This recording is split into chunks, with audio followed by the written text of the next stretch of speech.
தீபாவளி முடிஞ்சதோ இல்லையோ செவ்வாய்க்கிழமை ஈவினிங்கே வந்து நோம்பெல்லாம் முடிச்சுட்டு டக்குன்னு வீட்டுக்கு கிளம்பியாச்சு சென்னைக்கு. என் ஹஸ்பண்ட் ஒரு 2 டேஸ் இருந்துட்டு வரலாம் அப்படின்னு சொல்லியிருந்தாங்க. ஏன்னா கழனியில் கொஞ்சம் வேலை இருக்குது. இப்போ தான் நாற்றுலாம் நடுற டைம். ஸோ மழை பெய்யுது, நட்டுட்டு போயிடலாம் அப்படின்னு சொன்னார்.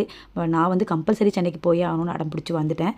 ஏன்னா பையனை நெக்ஸ்ட் டே ஸ்கூலுக்கு அனுப்பணும்னு பார்த்தா பாதி தூரம் வந்ததுக்கப்புறமா தான் ஸ்கூல் லீவுன்னு சொல்கிறாங்க. அவர்கிட்ட திட்டு வாங்கினது தான் மிச்சம். அதுவும் இல்லாமல் இந்த வாட்டி வீட்லேயே எல்லாருக்கும் தீபாவளி பலகாரம் செஞ்சு கொடுக்கணும்னு பிளான் பண்ணியிருந்தேன். ஸோ அதான ப்ராசஸ் வந்து நைட் 11 மணிக்கு வீட்டுக்கு ரீச் ஆன உடனே நான் ஸ்டார்ட் பண்ணிட்டேன். டக்குன்னு அரிசி ஊற வச்சு அரைச்சி பாகெல்லாம் எடுத்தாச்சு. முறுக்கு மாவு போகிறதுக்கு முன்னாடியே அரைச்சி வச்சுட்டேன். ஸோ முறுக்கு சுடுறது ரொம்பவே ஈஸியாகிடும். என் ஹஸ்பண்ட் ஊரில் இருக்கும்போதே சொன்னாங்க சென்னைக்கு போனதுக்கப்புறம் உனக்கு ஒரு சர்ப்ரைஸ் இருக்குது அப்படின்னு சொல்லி. நிஜமாவே நான் மொக்கையாக தான் இருக்கும் அப்படின்னு நினச்சேன். இந்த அளவுக்கு எக்ஸ்பெக்ட் பண்ணவே இல்லை. நைட் பாகெல்லாம் எடுத்து முடிச்சுட்டு குழந்தைங்களை தூங்க வைக்கும்போது தான் சொல்கிறாரு.